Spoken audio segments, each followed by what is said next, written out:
There is a reason for the difference of opinion, so this is not a baseless conflict.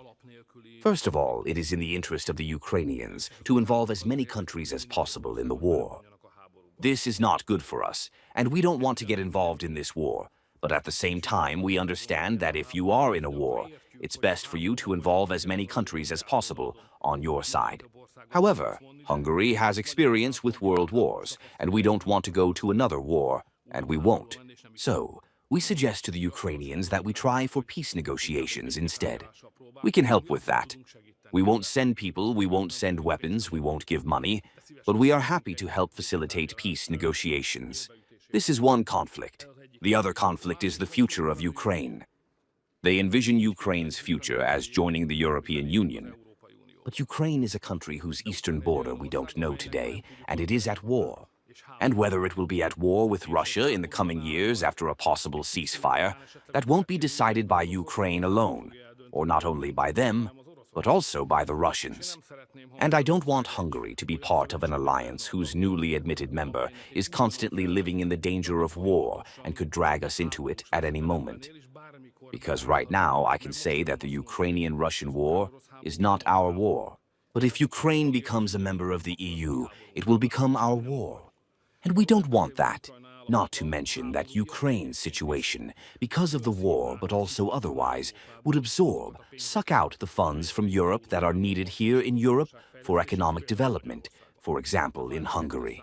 So this is the second point of contention. And the third point of contention is that, in my opinion, they treat the Hungarians in Transcarpathia badly. Until 2015, there was a law and practice that was accepted and liked by the Hungarians living there. The Hungarians felt that it provided the conditions to maintain their cultural and linguistic identity, and that law was repealed in 2015 and changed. They introduced all sorts of new things, and Hungarian schools, the use of the Hungarian language and Hungarian communities are in danger, and the Hungarian state cannot tolerate this. This is the third reason why I don't spend my afternoons with President Zelensky. Mr. Prime Minister, what did you bring in your satchel from Budapest? From the Peace March? How did it feel to arrive here at the EU summit? And regarding the frozen Russian assets, how do you see the events unfolding? And what is the message of this? It was a busy day. In the morning, I was still writing a speech. Afternoon, I gave a speech. And by late afternoon, I was already fighting here. First, I consulted with Fico, Prime Minister Robert Fico, who steadfastly and honestly represented Hungarian national interests while we were at the national holiday. He even read out the sentences from our letter that were needed to make it clear that Hungary does not support starting EU membership negotiations with Ukraine today, nor do we support any financial measures that would take Hungarian money out or endanger it in relation to Ukraine. So, first, I discussed all this with the Prime Minister, then I participated in the debate about the frozen Russian assets.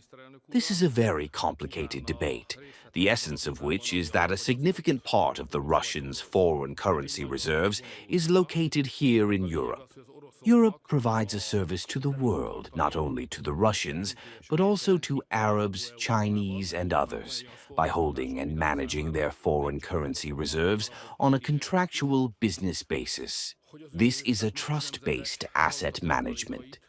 The first big question is that if, even once, you touch any amount placed here on political orders, which does not belong to the EU but to a non-EU state, and you confiscate it, especially in a legally questionable way under international law, it will shake the confidence of everyone who makes financial investments in Europe. And then this industry will collapse, because this is a huge industry. European companies make a lot of money from it, and it would be in Europe's interest for this industry not to die. After all, Europe is competing to make the euro catch up to the dollar as a global currency, and if possible, surpass it later. That's one problem. There's another problem. This week, I had an exchange of letters. I don't know if this made it to the Hungarian press, with the Russian president, where I issued a letter because I wanted it to be on record that there will be countermeasures.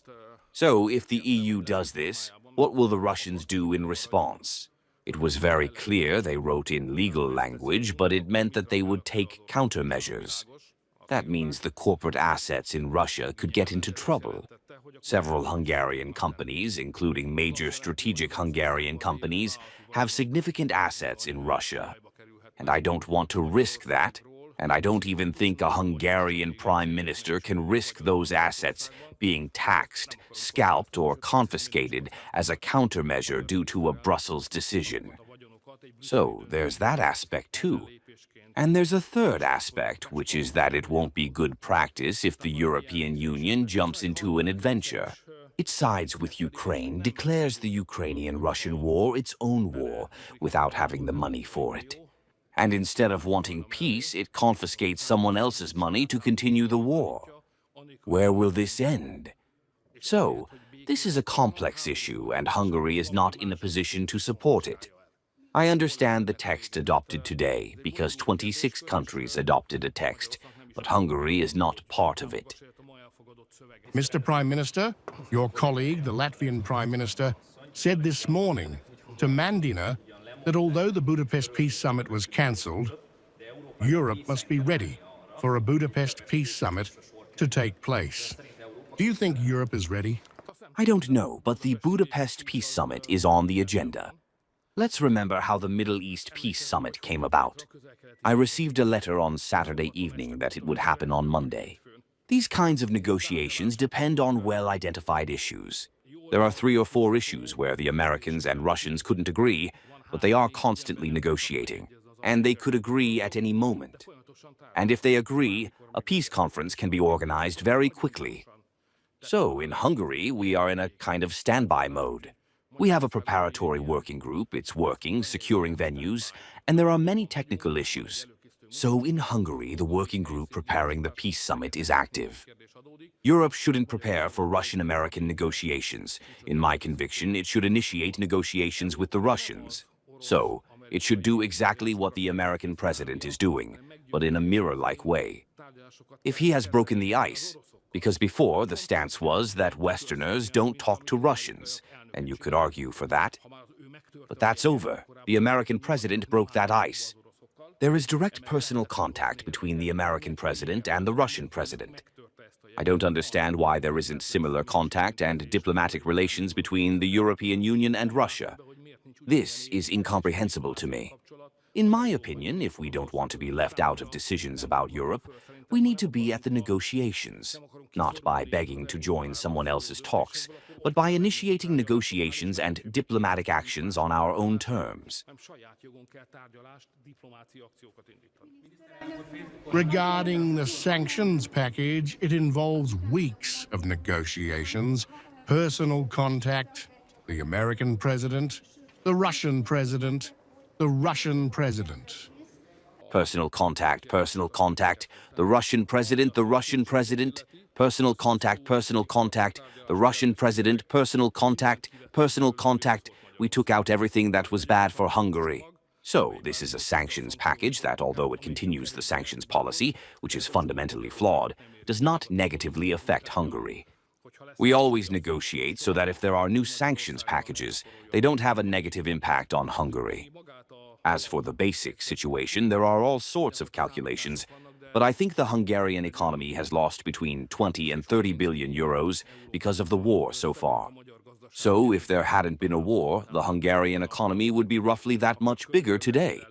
From this, it clearly follows that it is in the interest of every Hungarian family, not the Hungarian state or the budget, but every Hungarian family, every Hungarian small and medium-sized business, that peace comes as soon as possible, that money doesn't go to Ukraine, and that sanctions don't block the Hungarian economy or the economies of the rest of the EU. This is in everyone's interest. This is a pocket issue, a family financial issue. I would like Hungarian families not to see this as a diplomatic action or a diplomatic opinion on my part, but as a diplomatic action taken specifically in the financial interest of Hungarian families. The Prime Minister posted a photo on his Facebook page this afternoon from the Peace March and a photo from Magyar Péter's Clean Party event, with the comment that we were twice as many. I don't know if the Prime Minister saw later photos from the Clean Party event, and in this context, is it really true according to the authorities? Well, I can only talk about our event. I was there. It was very big. I've never seen one that big. On the day of remembrance for Soviet oppression, why did your speech frame Brussels as the oppressor and warmonger without mentioning Moscow? That's a mistake. Read it again. Sorry, I don't want to promote my own speech, but we talked throughout about the collapse of the Soviet Empire and the Soviets. Why didn't we talk about the current aggression? Because we want peace. In the coming years, they are planning financial measures. According to this, they've already decided on them in the European Parliament that will take European money to Ukraine. There are various estimates here, between 15 and 25% of the EU budget, which, instead of staying in Europe to strengthen the European economy, will go to Ukraine. As for migration, it's somehow not at the forefront of Hungarian public attention, but there's an important thing to know. Sometime at the end of 2026 or the beginning of 2027, they want to enforce the Migration Pact. The Migration Pact is a deadly danger for Hungary. We are currently the only migrant-free country in Europe. If they push us, if they force us into the Migration Pact, two things will happen. First, Hungary will have to build facilities to accommodate 30,000 migrants at once. So they want us to build a migrant camp with quotas assigned to each country for how big it needs to be. We have a quota of 30,000. So, the European Union wants us to build a migrant camp system in Hungary capable of accommodating 30,000 migrants. The second thing that will happen is that if a migration emergency arises in the European Union, the European Commission will decide on the distribution of migrants arriving in the EU. Not Hungary, not the Hungarians. They will distribute them and send them to us. That's why they want us to build, or have us build, the migrant ghettos, so they can send the migrants there afterward. So, Hungarian politics isn't about this right now because the war is more important, but we need to keep this migration issue on the agenda, and we need to know that in the coming years we must continuously resist. If Hungary rejects the Migration Pact, we won't accept it and we won't implement it. We're paying fines for this too, but it's still better to pay fines than to have tens of thousands of migrants sent to our necks. I think we've managed to establish a sensible position on this. What are we talking about? We're talking about the fact that there may be situations where the military security considerations and decisions of the United States and the countries belonging to the European Union differ.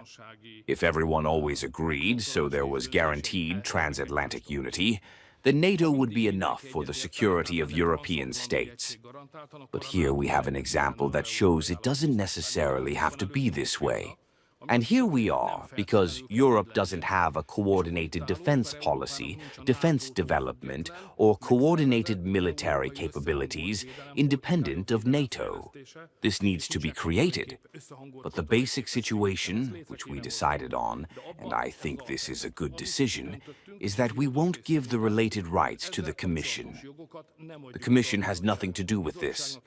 The coordination of the defense industry and defense policy work has been kept under national jurisdiction, member state jurisdiction, and we've designated an institution to coordinate this work. So, federalists lose, nationalists win. I'm leaving now.